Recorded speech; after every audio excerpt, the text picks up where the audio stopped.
Bom dia, amados do Senhor. Que a graça e a paz do Senhor Jesus sejam abundantes em vossos corações.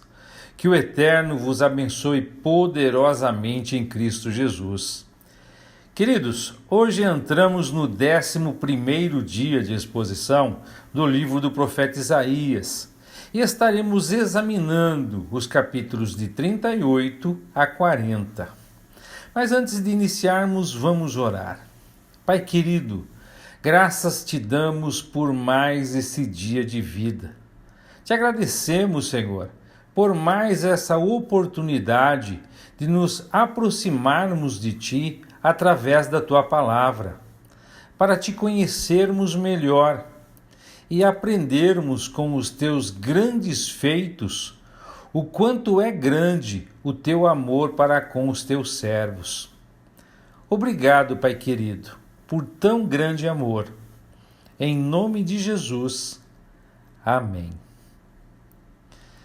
Meus irmãos, Isaías 38 relata um incidente envolvendo a doença do rei Ezequias e sua subsequente cura. Nesse capítulo, Ezequias fica gravemente doente e o profeta Isaías traz-lhe uma mensagem de Deus de que ele não se recuperará da doença e morrerá. Ezequias, então, ora a Deus, implorando por sua vida. Em resposta à oração de Ezequias, Deus lhe concedeu mais 15 anos de vida. Como sinal desta promessa, Deus faz com que a sombra do relógio de sol se mova para trás. Esse capítulo enfatiza o poder da oração, a receptividade de Deus e a importância da humildade diante do Senhor. Também mostra a fé de Ezequias e a misericórdia de Deus ao conceder-lhe anos adicionais. Irmãos, o capítulo 38, dos versos 1 a 8, nós vamos observar que não há uma sequência cronológica entre o capítulo 37 e o capítulo 38. Porque no verso 6 aqui do capítulo 38 é prometido a Ezequias a libertação da ameaça do exército assírio, ao passo que no final do capítulo anterior, no capítulo 37, essa ameaça já havia terminado. Mas, dando sequência, a mensagem da proximidade da morte assustou o rei Ezequias, porque naquela época ele não tinha um filho. E se ele tivesse morrido, o que seria da esperança messiânica por meio da casa de Davi? Por isso, quando Ezequias fica gravemente doente, ele ora fervorosamente por ter a sua vida prolongada. E o Deus de Davi, seu pai, concede-lhe mais 15 anos. Nesse tempo de vida a mais, ele gerou a Manassés, seu sucessor no reino, que tinha 12 anos quando Ezequias morreu, conforme a narrativa do segundo livro de Reis, capítulo 20, a partir do verso 21. E como sinal de que ele se recuperaria e que Senaqueribe seria repelido, Deus promete fazer a sombra no relógio de sol de Acás retroceder 10 graus. O rei Acás, como um grande construtor que era, havia construído algum tipo de relógio solar com escala em graus para contar o tempo, e que Deus milagrosamente fez com que a sombra declinasse 10 graus enquanto Ezequias observava. Nos versos de 9 a 15 do capítulo 38, para comemorar sua recuperação, Ezequias escreveu um poema ou um salmo. É uma parte única da seção histórica, não tem paralelo com a narrativa no segundo livro de Reis. Ezequias diz: "No pleno vigor de minha vida, devo entrar no lugar dos mortos? Serei roubado do restante de meus anos? Nunca mais verei o Senhor Deus na terra dos vivos. Nunca mais verei pessoa alguma, nem estarei com os que vivem neste mundo. Minha vida foi levada embora, como uma tenda de pastor na tempestade. Foi cortada como o tecelão corta o tecido do tear. De repente, minha vida se acabou. Esperei a noite inteira com paciência, mas era como se os leões me despedaçassem. De repente, minha vida se acabou. Delirante, eu chilreava como a andorinha ou como o grou, depois gemia como a pomba. Meus olhos se cansaram de olhar para o céu à espera de socorro. Estou aflito, Senhor, responde-me. Mas o que posso dizer? Ele mesmo enviou esta doença. Agora andarei humildemente toda a vida por causa da angústia que senti. Mas nos versos 16 a 20, nós vimos uma mudança. Ezequias reconhece que é por meio dessas aflições que os homens vivem e que elas têm uma influência benéfica sobre o caráter do homem. Agora, Deus o livrou da morte, uma indicação ao rei de que o Senhor perdoou seus pecados. Agora, porque ele está vivo, ele poderia dar graças ao Senhor e contar a seus filhos sobre a fidelidade de Deus. Ele está determinado a louvar a Yahvé todos os dias de sua vida. Os versos finais, os versos 21 e 22, do capítulo 38, esses dois versículos se encaixam cronologicamente entre os versos 6 e 7. Ao colocá-los aqui, Deus mostra seu interesse nos seus, qualquer que seja a sua enfermidade, e explica os meios empregados e por que o sinal foi dado. No capítulo 39, nós vamos ter o relato de um incidente envolvendo as interações do rei Ezequias com os enviados da Babilônia. Neste capítulo, Ezequias dá as boas-vindas aos enviados babilônicos e mostra-lhes seus tesouros e riquezas. Isaías questiona Ezequias sobre suas ações, e Ezequias explica que ele exibiu sua riqueza sem considerar as consequências potenciais. Isaías então profetiza que os babilônios acabarão por conquistar Judá e levar embora todos os seus tesouros. Esse capítulo destaca o lapso de sabedoria e previsão de Ezequias, bem como o papel de Isaías como um profeta, alertando sobre o futuro. Serve como um lembrete da importância de buscar a orientação de Deus e de ser cauteloso e prudente em relação às alianças e às ações.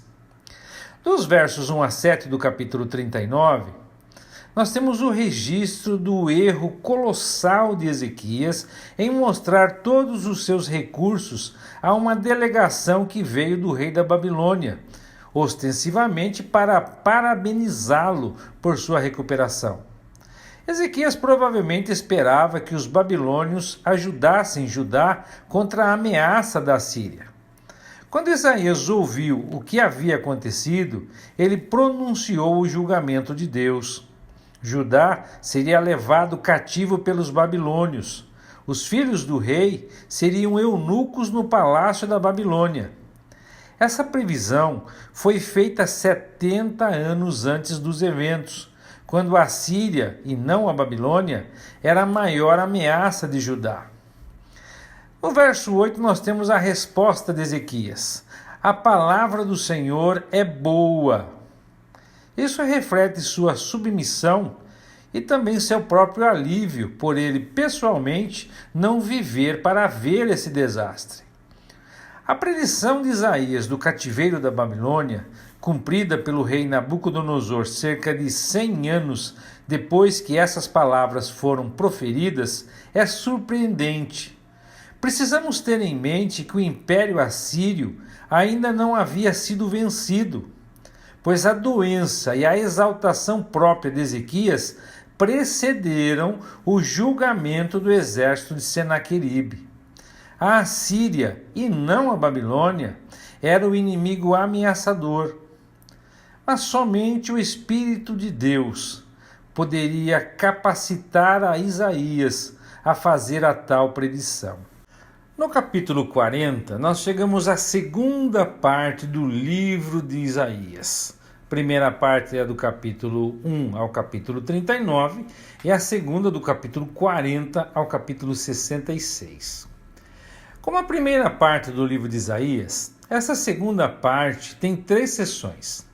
As 3 sessões da primeira parte de Isaías revelaram os julgamentos que viriam sobre o povo judeu, sobre Jerusalém, as nações e a terra. As 3 sessões da segunda parte revelam as grandes bênçãos reservadas para o povo de Israel, para Jerusalém, para as nações e para a terra, depois que os julgamentos ocorrerem de fato. Essas sessões fornecem a história passada, presente e futura do povo judeu. Na primeira sessão, que vai do capítulo 40 a 48, eles são vistos profeticamente na Babilônia, mas prestes a serem libertados e trazidos de volta à sua terra. Ciro é o instrumento escolhido. No entanto, esta sessão também vai além do retorno do remanescente da Babilônia. Sua presente dispersão e restauração vindoura também estão previstas.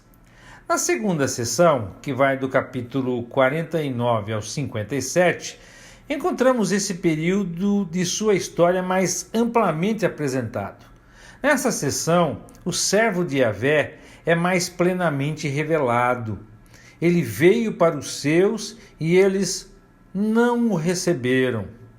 Eles esconderam seus rostos dele e não o estimaram. Em consequência dessa rejeição, Israel não é reunido, enquanto que aqueles que estão de longe, os gentios e as ilhas do mar, ouvem da salvação de Deus. É a época presente que pode ser traçada nessa sessão. Israel não se reuniu e o rejeitado é dado como luz para as nações. A grande figura central nesta sessão é o servo sofredor de Yahvé. Sabem quem é ele? O nosso Senhor e Salvador Jesus Cristo. Na terceira sessão, que vai dos capítulos 58 a 66, descobrimos sua história futura. Aqui nós vemos aquele que sofreu como o rei vitorioso. Um remanescente é visto de volta à terra, e as glórias e bênçãos do futuro explodem em um esplendor magnífico e maravilhoso. O capítulo 40 marca uma mudança de tom em relação aos capítulos anteriores. Começa com uma mensagem de conforto e esperança. O capítulo fala em preparar o caminho para o Senhor e retrata uma voz clamando no deserto. Enfatiza a natureza temporária da existência humana em comparação com a natureza eterna da palavra de Deus. O capítulo retrata o poder, a sabedoria e o cuidado de Deus com seu povo, comparando-o a um pastor que cuida de seu rebanho. O capítulo 40 introduz um tema de renovação e restauração, encorajando o povo a confiar nas promessas de Deus e a encontrar nele a sua força. É uma mensagem de conforto e encorajamento em momentos de dificuldade e incerteza. O Senhor agora fala confortavelmente a Jerusalém e anuncia o perdão de sua iniquidade e que na bênção ela receberá o dobro por seus pecados.